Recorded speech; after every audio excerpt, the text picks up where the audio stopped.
Okay.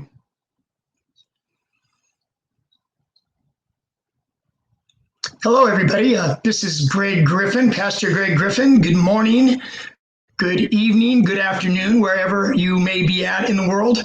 My name's Greg, and I'm an addict. Just want to let everybody know this is about the third week. I am going to be coming at you guys live every Wednesday evening at 6 p.m. Pacific time. And I hope to give little talks about different facets of recovery. Last week, I shared a little bit about relapse prevention, a little bit about the emotional and the physical cues that can leave us feeling vulnerable or at a risk of relapse. So tonight, what I would like to do, guys, is I would like to share some coping strategies with you, where I can go over some ideas, some thoughts, some proven methods of things that you can use, maybe go-to moves, if you will, or a tool in your tool belt, if you will, on how you can handle triggers as they come to get you out of that frame of mind. Okay, before doing so, folks, I would like to share my story with you a little bit. If you haven't heard my story, back in mid-February on the Magical Road to Recovery, my brother, David Griffin, and his lovely wife, Leslie, interviewed me. And I think it's an hour and 30 minutes, hour and 29 minutes, but it should be somewhere there on my brother's Facebook page. You can find it. So anyways, my name's Greg, and I'm an addict, as I said. I first started using drugs and alcohol. I guess I first started using marijuana. So I wasn't even really considering myself using drugs and alcohol at the time I tried it. It was the summer between my junior year and my senior year in high school. And it just really, really put things off and running for me in my life. And, the misery that my drug addiction took my family and friends and people that care about me today in my life. Anyway, so I smoked some weed in the summer going into my senior year of high school. I was a track athlete and a wrestler. I started competing in sports at an early age. As our middle brother, my brother David, and my middle brother was maybe about almost 2 years older than me, 1 year and 10 months. And I wanted to beat his butt in anything I possibly could. So it really set the tone for me at an early age as far as training and the different sports. Actually, I followed in the sports that my brother did, wrestling and running. And anyway, so what happened I was having a conversation with my brother and David, and I was talking to him, and he was asking me some questions. And he asked me kind of what set that ball off as far as, the comparison or the thinking that the adrenaline or that euphoric feeling that I would get when I would run a personal best time, or I would win a wrestling tournament and I was on the top step there and having the medal and the little olive branch have you put on my head. Once I finished high school, that stuff was off the table for me. And so I think drugs started filling that void for myself. So it started with marijuana. After high school, then I started dabbling in other stuff. I mean, you're around some people that, have marijuana and pills and stuff like that. You open the door to a whole different subset of friends and to just new environments. So I started with doing a little bit of speed. I did a little bit of meth. I snorted a little bit of coke. Really, really liked it a lot. I liked the way that it made me feel. Too much, obviously, as the story goes on. And along with my drug use, there started becoming legal issues. So it started out, you get in trouble, you get put on probation for a year, then got into a little bit more trouble, and 6 months in the county jail and a year in the county jail. So anyways, the ante started going up as I got older and I started using more and more. I ended up going to Nevada in 1984, the state of Nevada, and I ended up over a weekend writing a series of checks that weren't my checkbook. It wasn't my checkbook. They weren't my checks, but I wrote a series of checks over a drunken 2-day weekend. There are 8 checks to be exact. And what ended up happening, what I did was I was a clever addict, or so I thought. I I wrote a check because I couldn't cash me the cashier's cage. We'd already kind of burned that thing out. So the genius that I am, I wrote a check to check into a suite at Caesar's Palace for 4 nights, wrote the check, $200 a night, $800 for 4 nights. That evening, I'd go down at 3 a.m. I have an emergency in my family. Hopefully, I'm not like cluing people in how to be a better criminal, because that is not my intent. So we check out and I get the $600 cash back. So anyways, as it had it, of course, I was drinking, gambling, and before I know it, the gig was up. Security surrounded me, arrested me. I went to Minden County Jail right outside of Lake Tahoe, and I did not know the seriousness or how much trouble I was in at the time. So anyways, once all the smoke cleared and I had these 8 checks, I met with, the public defender and all that. And I had an arraignment of my court date and stuff. And the public defender said, well, Greg, he says, they're offering to see if you'll plead guilty to 1 check. The thing is in the state of Nevada, each check that I wrote over that weekend, each check carried 1 to 10 years in the state penitentiary in Nevada. I pleaded guilty to 1 check and they ended up getting 5 years in the penitentiary. And that is really kind of the beginning of my criminal life there. You go in today's world, I work right now. I work in the drug and alcohol field. I have for the last 21 years. I'll get into that a little bit in a minute. But as time goes on and, you go to prison and you start, hanging out with different people, you learn, as far as our justice system goes, in my opinion, there's just so much money being spent. Prisons are big business. Prisons are in business and they're big business. They make more money having you locked up there than the county would be spending or the state would be spending on you to go to drug treatment program, which is what should really actually be happening. So anyways, I did that prison time, came back to California. I went into a drug program, stayed there 6 months. My brother David helped me get in from prison. Stayed there 6 months. I thought that I had a grip on things, but I didn't. So anyways, I got out of the program. I had to go back and report to Nevada from the parole that I had. And when I went up there, never reported, and things just really got off and running. Living in Las Vegas, I loved it. I love the action. I like the excitement. I'm like I said earlier, I'm an adrenaline guy. And so everything, it was just perfect for me.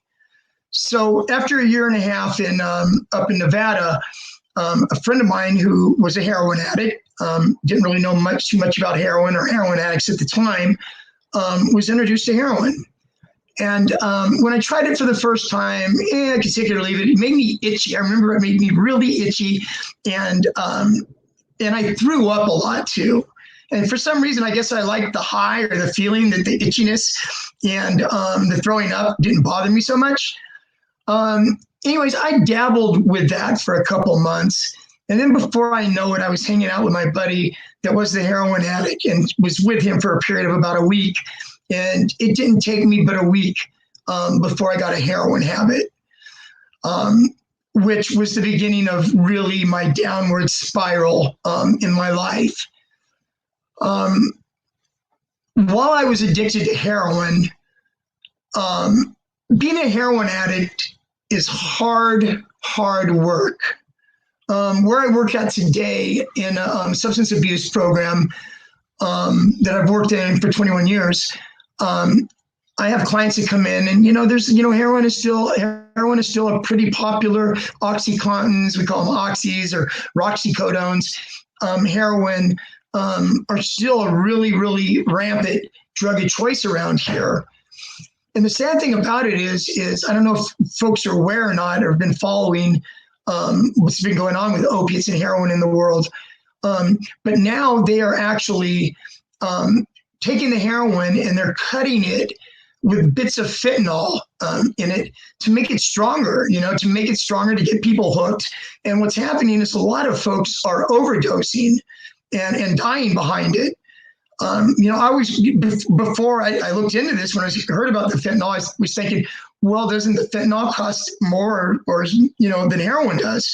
So come to find out, I looked into it a little bit, and what happened is the cartels down in Mexico, one of the head of the cartels hired this chemist to train a couple of cartel buddies that, that was into a little bit of that kind of stuff, how to cook up and make fentanyl.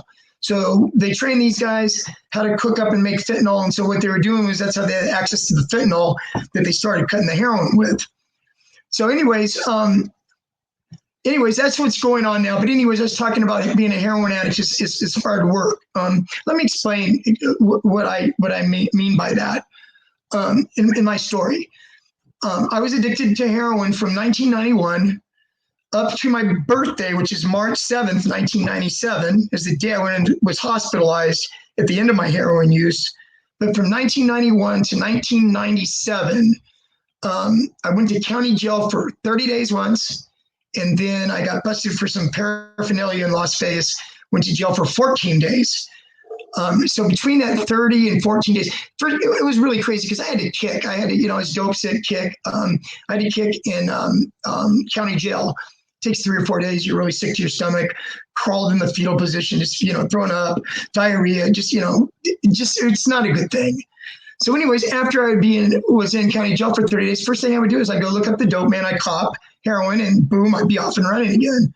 So before with the exception of the 30 days and the 14 days, it's a total of 44 days in my life, in my heroin addiction, 6 years minus 44 days, I shot dope every single day, several times a day.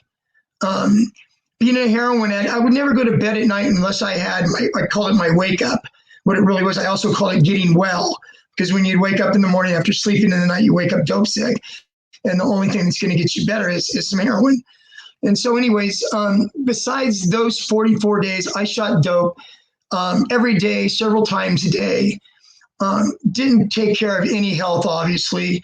I'm talking a minute about my hospitalization and what my health was like and what it was like for me in my life back then.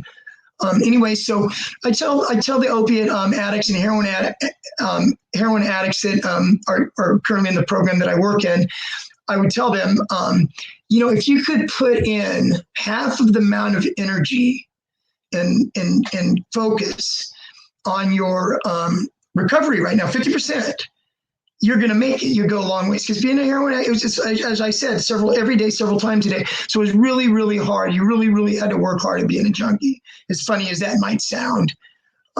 So anyways, I went into the hospital in 1997. I want to give you guys a little bit of a backstory tonight. Told my story a couple months ago. I told you, already directed you to where it could go, but I was just talking to my brother earlier. And, this might be your very, very first time meeting me, my very first time meeting you. Hope this becomes a relationship to where you can tune in every Wednesday night, 6 p.m. Pacific time. And hopefully I can give you a little bit of hope. I told my brother David and his lovely wife, Leslie, last Thanksgiving, they were over our house. My mom passed away almost a year ago, a couple more days, it'll be a year ago. And they were talking about, about the church and about, there's people out there that do need some help, and need some hope as far as, getting clean and sober and all that. And when they asked me to do it, it just really, really got my juices flowing. My brother was telling me, Greg, we have clients, we have people that are members in our church and stuff from all around the world, and I just thought it was a really, really cool thing. And so that's why I'm here talking to you right now, sharing my story with you. So anyways, I went into the hospital. I remember I had really bad pain in my chest. I thought it was my heart. Didn't go to the hospital for several days because I didn't want to go there and be dope sick.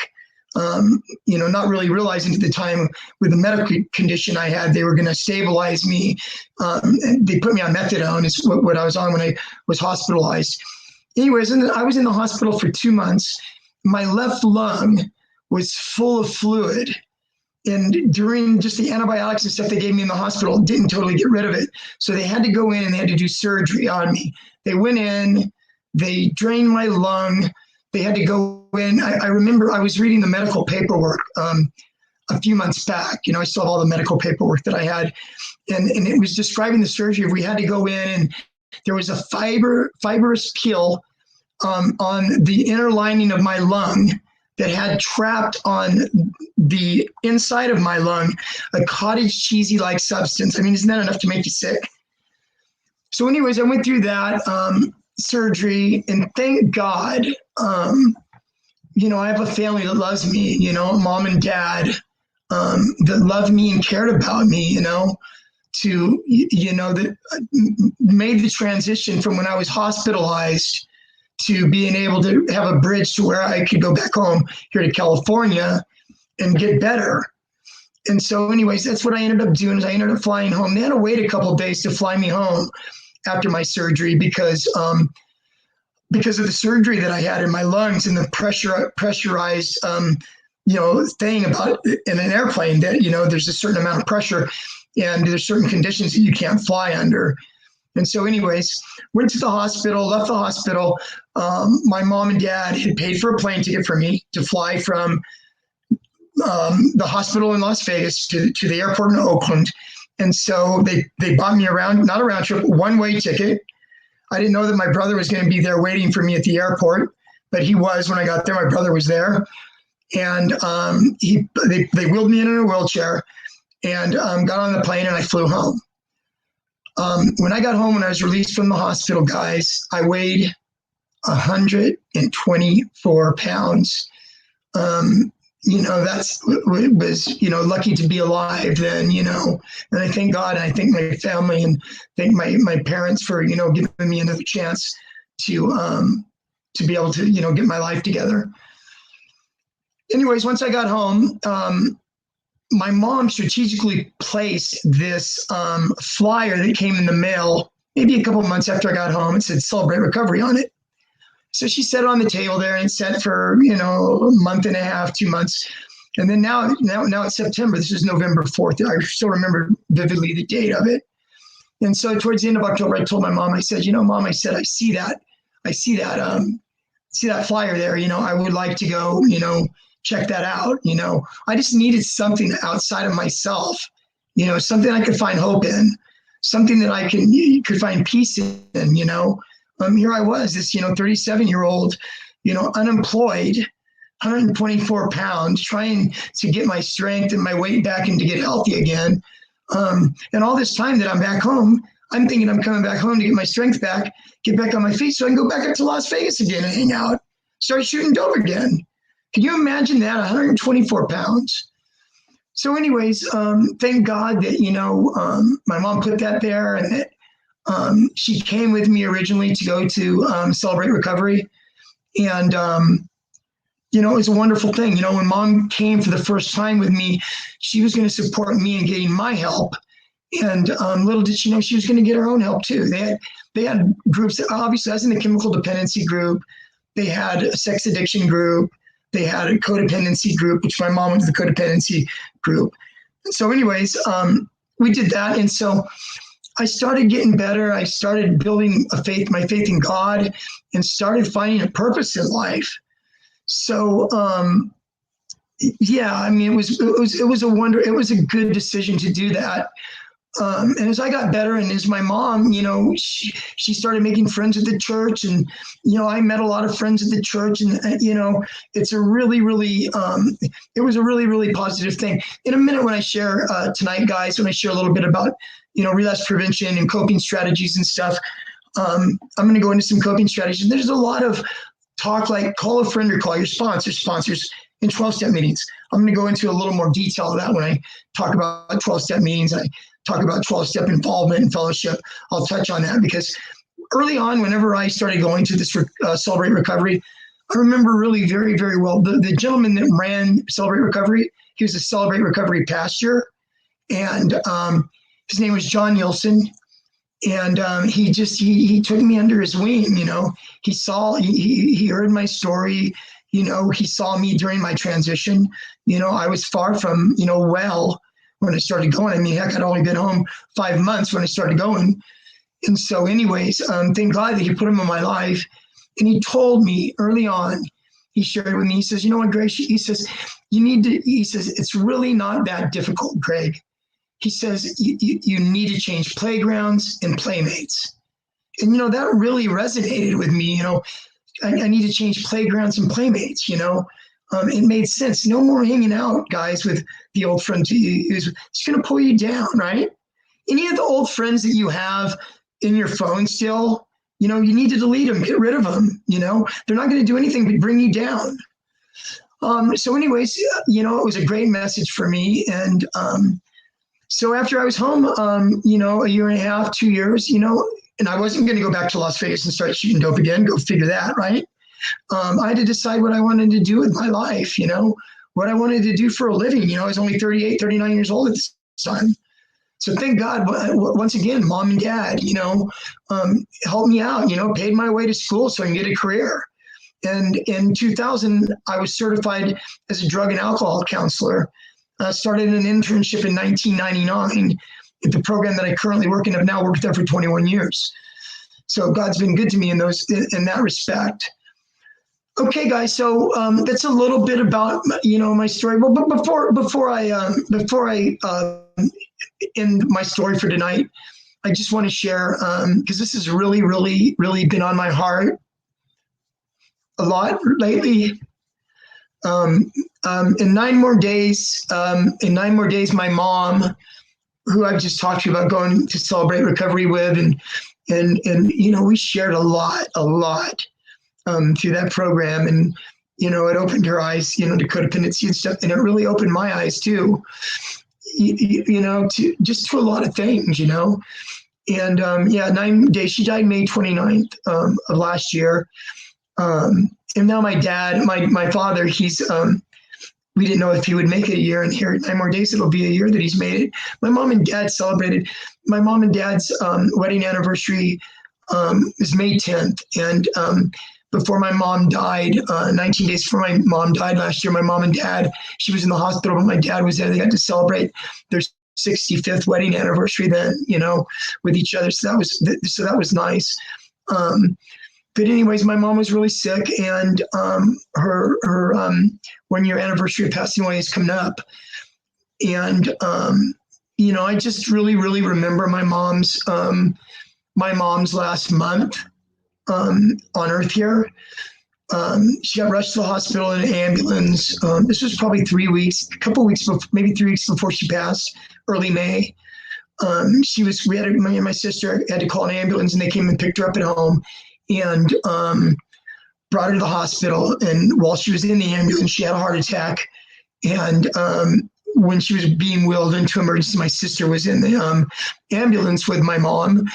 And she had 2 more heart attacks. And the doctor told my sister at that point in time, he said, if there's family or friends, you need to notify him now, because, mom was on her way out. Come to find out, my mom was a battler. She battled through a lot of stuff her last year in life. But anyway, she came back through and came back to about 2 days after these heart attacks. And I got to tell mom then at that point in time, I said, Mom, I said, I got to really experience what it felt like to lose you, because we thought that we had lost you. And I told her, I says, from this day forward, Mom, you are now my bonus mom. And so what that meant to me was I got to love on her. I got to love on her hard. I remember her last, since that happened 2 or 3 weeks before she died, my mom loved massage. And, I'm not a massage therapist by trade or anything, but I give a pretty mean massage. You could ask my sister that, she would say yes.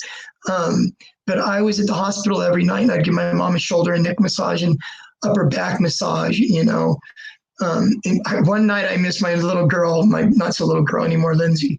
She graduated, I don't know, maybe a week or two before my mom passed. And so I didn't end up going to the hospital that night. And my sister was sure to remind me that next morning, Mom was wondering where you're at, because she wanted her massage. And so it was touching. Anyways, guys, that's my little bit of my story. Okay, so now I want to go into, let me see here. Now I want to go into relapse prevention. We're talking about relapse prevention. Last week I shared some triggers and stuff with you about what a trigger is and coping strategies. Let me give you a definition of a couple definitions of a relapse.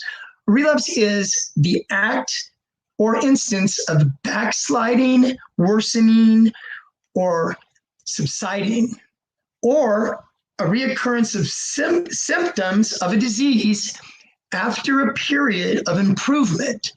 So basically, guys, it's like cancer, drug and alcohol use, we have found through time and studies and stuff, is a brain disease. So it's not unlike asthma. It's not unlike cancer. It's not unlike diabetes. It is a relapsable disease. So sometimes, does everybody relapse? No. Matter of fact, statistically, between 50 and 60 people, 50, 60% of folks that get into recovery, decide they don't want to use drugs and alcohol anymore, and go down that path of not using it again, 50 to 60 people experience relapse. Just a little statistic for you. Okay, so of relapse triggers, there's both emotional and physical triggers. So for emotional, let me just use this acronym for you. It's easy. If any of you know anything about recovery or AA, you'll recognize it's called HALT, HALT. It stands for don't ever get too hungry, don't ever get too angry, don't ever get too lonely, and don't ever get too tired. Okay, so I'm going to take each of those, just quick, brief thing about it. Don't get too hungry. So what does that mean? What that means is that when we're in our addiction, obviously, most of us, like 90% of us, I would venture to say, don't give a crap about our nutrition or about eating even.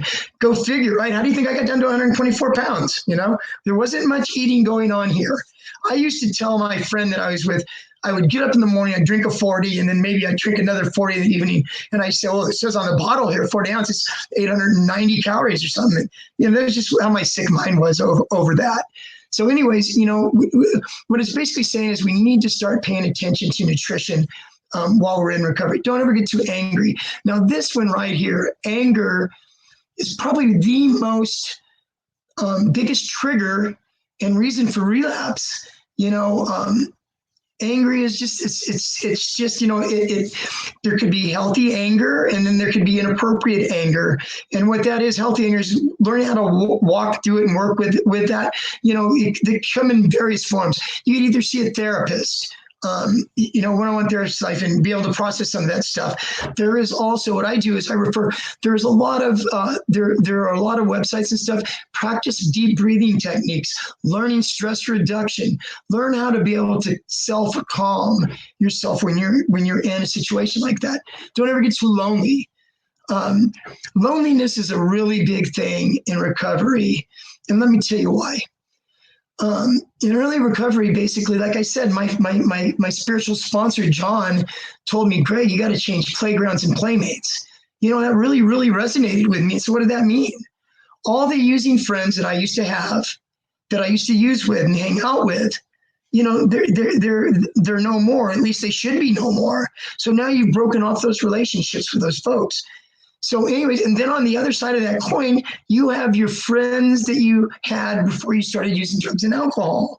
And you have family too that you had during the time you were using and not during the time that you're using. And so you think you're going to go back to your friends before your addiction, but only to come and find out that they're not ready to take you back right now. Just because I decided to get clean and sober doesn't mean the world is going to change and adapt to my needs. I hurt a lot of people in my addiction. I really hurt my mom and my dad while I was in my addiction. And I just thank God right now that I was able to make peace with my mom and love on my mom really hard before she passed. And if I haven't mentioned, my dad's on hospice right now, and me and my sister both care for my dad. And, I tell my supervisor at work, she always asks me, how's dad doing? And I just told her, I'm just loving him up. I'm just going to love on my dad. I tell him, my dad was not a very emotional guy. Maybe anger was his emotion, or being through or tired with things. His mode of babysitting us when we were little kids, especially me, I remember very well. Mom would leave. Dad would be in there. As soon as I made a peep or do anything, to your room. And so I used to have to go to my room. That was my dad's way of dealing with us. But anyways, he wasn't a really emotional guy. And so, he's softening up a little bit now, but I make sure every night, and sometimes I don't get a response from him, but every single night before he goes to bed, I like to call it tucking him in bed, even though I don't literally tuck my dad in bed. But I always say, I love you, Dad. Is there anything I can do for you? I love you. And this, and I told my supervisor and my sister too. Like I said, me and my sister care for my dad, and, guys, love on your parents, love on your family.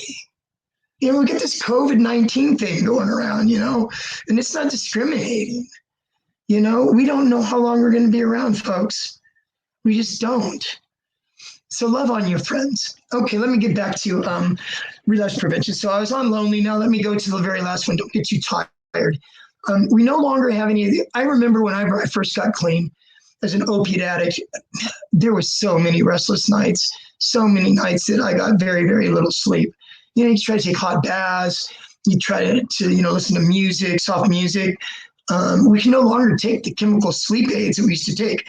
No more drinking ourselves to sleep, passing out. There's no more nodding myself to sleep with opiates. There's no more taking Xanax or Valium, because those are off the table now that you're in recovery. But if I could suggest, guys, something, we have melatonin, natural homeopathic medication. We have valerian. We have chamomile tea. So there's lots of stuff, guys. Go in there and Google the sleep, that you need to sleep. But can you take this natural? Google is your friend. Google's wonderful. So anyways, that's what I would suggest as far as that goes. As far as a trigger of not being able to go to sleep, to be able to, find some relief in that and just, check it out. Now I want to go to some physical triggers that we experience. And you know what, guys? It's really crazy because I'm going to share a little bit as I'm going through these physical triggers, a little bit about my own personal experience, and how, maybe just a blurb here or there about what it was like for me, if it's helpful that way. So music, okay, certain kinds of music comes on the radio, and, and it reminds you of, when you were drinking or using, or reminds you of a relationship you were in that was unhealthy. You turn the radio off or turn the channel. Also, guys, there's the smells. I remember when I first came home, just smells. Like, you sometimes you'll go someplace and you'll smell baking, something that reminds you of grandma's baking when you were a kid. So anyway, smells. I live in the San Francisco Bay Area, and so we have a thing called BART, Bay Area Rapid Transit. And I go to Oakland. I'm a sports fan, so I go to Oakland A's games, Oakland Raiders games now, Las Vegas Raiders now, San Francisco Giants games, and we have a thing called BART. And so when I first got clean and came home and I started going to those games, anytime I would go into a BART bathroom, it would remind me of snorting cocaine, because that's what I used to do when I was in my addiction. I used to go in there, lock the door. There's only one person in there at a time, only one door, only one lock. And the only way somebody could get in there is if it was a station agent, that, if you were in there for a half an hour. So you weren't going to get interrupted. But that smell of that bathroom made me go back and think about snorting cocaine again. Money is a big one. When I got clean, the place that I work at right now, the substance abuse program that I work at right now, it used to be a little bit more longer term, and people would go get jobs and work, and they would turn their paychecks in, pay off some of the money they owed the program or paid their rent or whatever it was. And they learned to be able to live on a budget, of $60 or $70 a week. And they learned to do that, and they learned to be able to, set money aside. But anyways, money is a really big one. Having a paycheck that's $900 and cashing up $900 cash in your pocket is a huge trigger, guys. So what I did early on is I relinquished my control of my paychecks over to my father. Maybe you have to maybe you have to relinquish it to your wife or your brother, whoever you have in your life that you trust with your money. Okay, guys. Some people say, "Oh, hell, I'm 50 years old and I work 40 hours, and I shouldn't have to turn my money over to anybody, right?" Well, you can go with that if you want and have that $900 in your pocket and see how you make it through the weekend. So, anyways, where I'm going with this is it's real. First of all, as far as recovery goes, and as an aspect of recovery and a trait that I would love to give somebody in recovery would be the trait of being humble, okay? To be teachable, to humility. If you saw any of my talks with us, humility is not thinking less of yourself. Humility is thinking of yourself less often. So yeah, guys, sometimes, suck it up and be humble. It's okay to be humble. People like humble. Some people like humble. Some people feed off of somebody that's humble. But being humble is a good place to be, guys, in early recovery. You know, obviously, you know, our way didn't work, guys. Our way didn't work. Let's be open and try something different.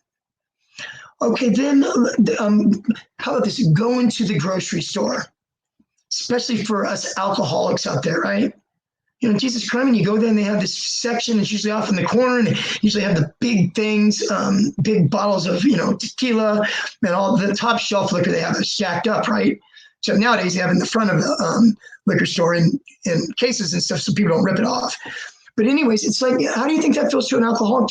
How do you think it would feel? Crack cocaine on aisle 3, you know, methamphetamine, aisle 5. You know, every time that an alcoholic goes to the grocery store, especially new in recovery, it can be a tough thing. So what do? You know, bring a friend. You know, bring somebody, bring a sponsor, bring a friend that's supportive of your recovery. You know, talk about those feelings after they come up and process those feelings after they come up.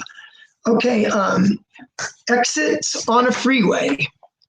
Exits on a freeway. So what does that mean? Okay, you're driving down the road. You're driving down the road. There's an exit on a freeway that you're used to getting off on, that the connection lives a few blocks away, where you have to go cop. So anyways, you're driving down the freeway, and this exit has this gravitational pull towards you to where, you know, should I, shouldn't I? What do? One, you can take a different route home, even if it's 5 or 10 miles further. You can do that. If it's really, really a strong urge, call a friend or call your sponsor 5 minutes before you get to that freeway exit and talk your way through it. One last physical trigger is, and this was really a trip because I experienced this. And when I experienced it, I experienced almost 3 years into my recovery. And God, I was surprised how strong of a pull it was on my heart and my mind. And in 1999, I told you I just went to school and stuff and get certified for my drug and alcohol, you know, certification. And I had to go up. It was a Saturday morning at 8 a.m. So what I did is I drove to Sacramento. It's about a 2-hour drive from where I live, and got a motel room for the night so I can get a good night's sleep, wake up, be able to go get a jog in the morning, be clear-headed to get my coffee, bam, go over to take my test. Checking into the motel room, guys, getting my key at the front desk. I started feeling it then. And then when I got to that room and I opened the door to that motel room and I walked in, it brought it all back for me. First time in a motel for me since I was shooting heroin. So as soon as I walked in the room, it reminded me of closing the curtains, pulling out the spoon, putting the dope on the spoon, putting water on it, cooking it, pulling it up and slamming it. And I had to walk through that, you know, You know, my supervisor that I worked with, we both studied and took the test together. So she had her own room though. And so after we checked in and stuff, when we went out and had dinner, I told her what's going on for me. And that it was really, really strong. I mean, I didn't feel like I was in danger of going and looking for drugs and getting drugs and doing that. But it was just really that strong pull that it had on me, guys. So these are real. These physical and emotional triggers are real. So now what do we do with them? Okay, let me go over some coping strategies. So what we do, I do an exercise in one of the relapse prevention groups that I do, where I work, where I give these index cards where on one side I have people write their triggers, and on the other side I have them write their coping strategies. And then after they do that, I have them do it in color. Then I take those little index cards and I take them home, all 25 of them, how many people are in my group, right? And I laminate them. I trim them, I make them look nice and pretty. That's why I tell the clients when they're doing it, I give them colored pencils, colored pens, tell them to make them look pretty. You know, put this in, you know, put some thought into this, because this could be a really, really good tool for you. It's something I used early on in recovery. Used pictures of my little girl. My little girl was born in my not so little girl now, was born in 2001. She's 18. She just graduated last year. I think I shared that with you. And, you know, keep these with you. Keep them in your pocket. You know, it's funny. I'll run into somebody a year ago that was in treatment a year and a half ago, and they say, Greg, I saw that little card. You know, and it touches my heart, you know. So anyways, coping strategies, okay? Call a friend or call a sponsor. If you feel like using, call a friend or call a sponsor. You're going to hear sponsor, and you're going to hear 12 steps, 12-step go to a meeting. You're going to hear this throughout these coping strategies. It's a common theme. And then I'm going to break it down a little bit and tell you why it's a common theme, okay? Go to a meeting is another one. Go to an AA or NA meeting. You're feeling triggered that day, go to a meeting, talk about it, raise your hand, talk about it. Having a hard day, feeling triggered, take a walk, take a hike, take a hike. We have really, really beautiful trails here up here in Northern California. Take a hike, take a dog for a walk, take the cat for a walk. Try that one, right? Take the cat for the walk. I have to chase our cat. We had a cat that was a wild cat that my sister brought back from way up Northern California, who was really, really a wild cat. Anyways, take a walk, walk the dog, get out, breathe in some fresh air. Very good. Go to the gym. Exercise. First of all, exercise is just, it's fantastic. It's a fantastic thing if you can gravitate towards it in recovery, because it's such a stress reducer. It's such a, I do my best thinking. I do my best thinking on either a run or on the treadmill or the elliptical at the gym. It's just as a way for me to clear my head, for me to think, try to work things out in my mind, any decisions I have to make. Go to the gym. Can't stress after the COVID-19 stuff's over with, by the way, that's the last damn thing I'm going to do in COVID-19 is go to a damn gym. I'm surprised they're even thinking about opening these gyms up with this. I don't want to get political now, so I'm going to pass on that. Normal circumstances, go to the gym. Can't do it enough. A little story about something that happened to me in early recovery. And this goes back to John Nielsen, my spiritual sponsor that I met in Celebrate Recovery. I experienced my very first death of a friend in 2002. And it's a little bit of story too. It's a little celebrity involved in the story. My dear friend, Frank Ward, died of a heart attack at 46 years old when I was working at the program that I'm currently working at now. And out of the blue. And I went to the movies with my dear mom that day. That was, 2002. We went and saw a boxing movie. Go figure when I go in the story here. Frank Ward was Andre Ward's father. Andre Ward was the gold medalist in the Athens Olympics in 2004 and undefeated middleweight, super middleweight, and light heavyweight champion of the world. Frank was his dad. And Andre was 18 years old at the time that happened. And Frank's goal for Andre was to always go to the Olympics. He said, son, the trainer wanted Andre to go pro because Andre had an undefeated amateur career, several years in a row, Golden Gloves champion. And so Frank would tell his son, I want you to go to the Olympic Games, win a gold medal. You can call your own shot and pave your own path. So anyways, Frank died. Andre's 18 years old. Andre stopped fighting. Andre backed off his faith of God. Andre started drinking. Andre started hanging out with the wrong crowd. So this happens for a few months. Another athlete's named Napoleon Kaufman. He used to be a running back for the Oakland Raiders. He left pro football to become a pastor. He's a pastor here in the Bay Area. Napoleon Kaufman, Pastor Kaufman, got a hold of Andre, set Andre down and talked to Andre. And he said, son, I'm just worried that if you don't play this out and you don't give it your all to see if you can recognize the dreams that you shared with your father before your father died, I don't know if you'd ever be able to handle that if you don't do it. Storyline is Andre started training again. Andre made the Olympic team and Andre won a gold medal and so on and so forth. Frank's death, I get called that afternoon that Frank died. My friend Frank died 46 years old. Of course, that's a shocking thing at that age. I didn't know what to do, guys.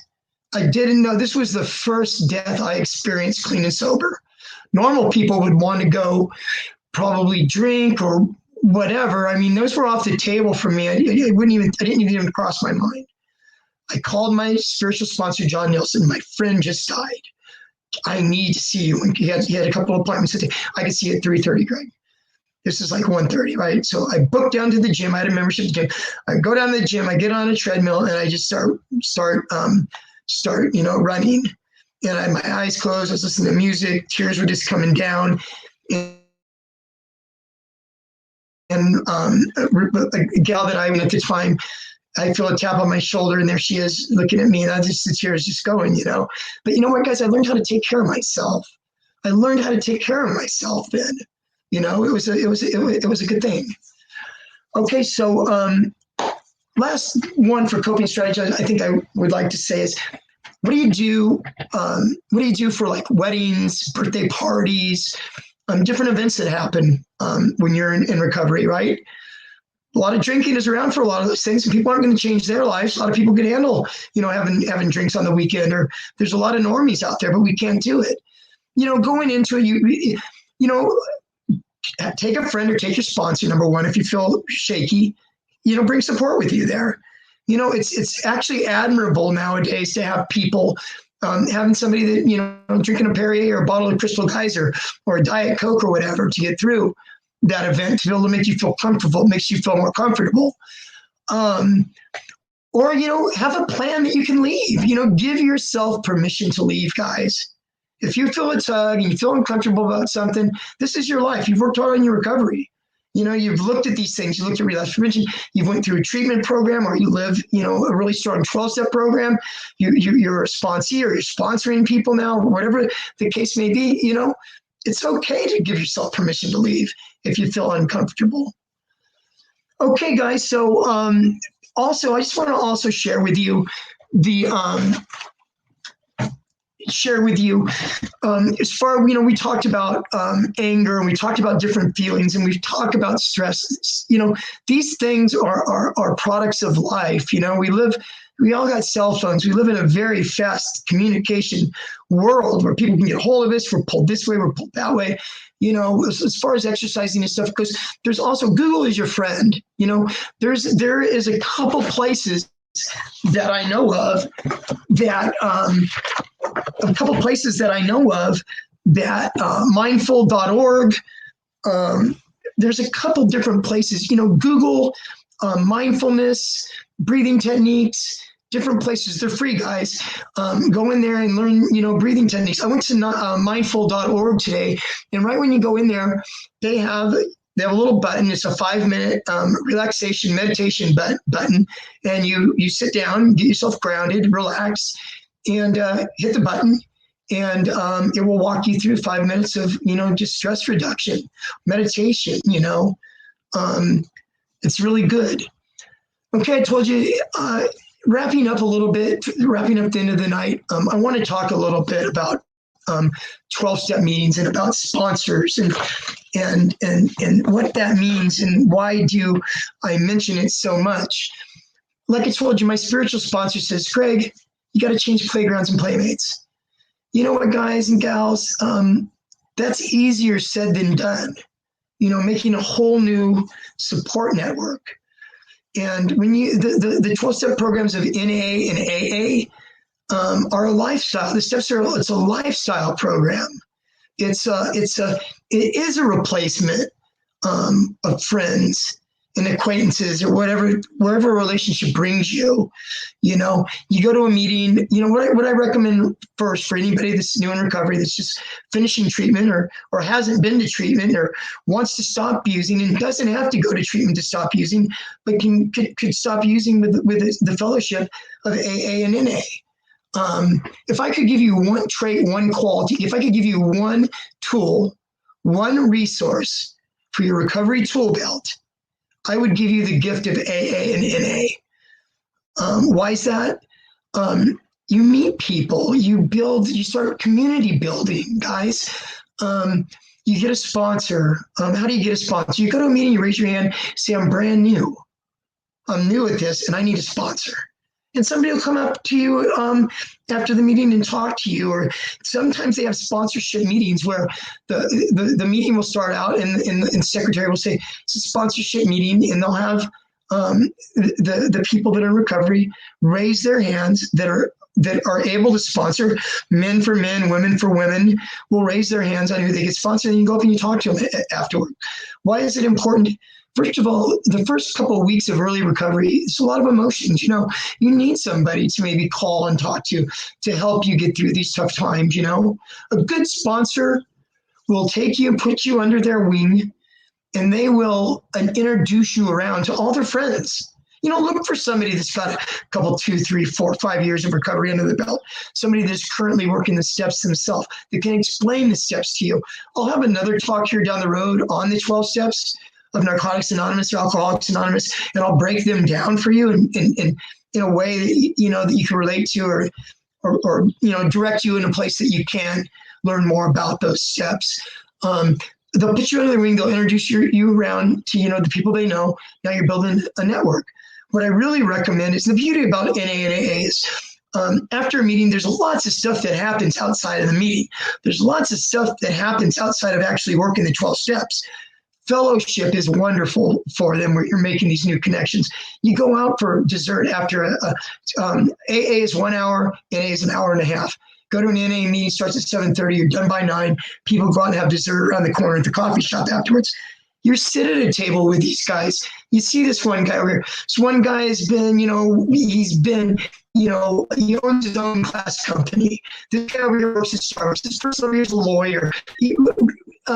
Addiction does not discriminate, guys and gals. It doesn't discriminate. We come from all walks of life. And you sit there and you ask the guy, you ask the guy that works at Starbucks that's got 7 years clean, what was it like your first couple of weeks in recovery? How was it? Did you sleep? How did you sleep? You know, how did you work? What did you do on your step 4? Do you remember how to kind of give me some suggestions about doing step 4? And so you get to pick these guys' brains and stuff, guys, and it's a beautiful thing. It's a wonderful thing. Also to mention that they have in 12-step meetings and stuff, they have clean and sober softball leagues. They have clean and sober dances. They have bowling leagues. They have all kinds of fun stuff, guys. So anyways, I would love for you to try going to a 12-step meeting, and you know, I would love for you to share it with me down the road at another talk that I give. You can write something in the comments. I would really appreciate it. There's a comment here in the comments section. I'm going to read it real quick. This is wonderful. I love that. I really, really appreciate that. It's sent by unknown, but I really, really appreciate that comment. Okay, guys. I guess I will end tonight's meeting now. Thank you so much. If you stayed and you've listened to this, if you've listened to my talk tonight at all, I really, really, truly, I really hope that it was helpful for you.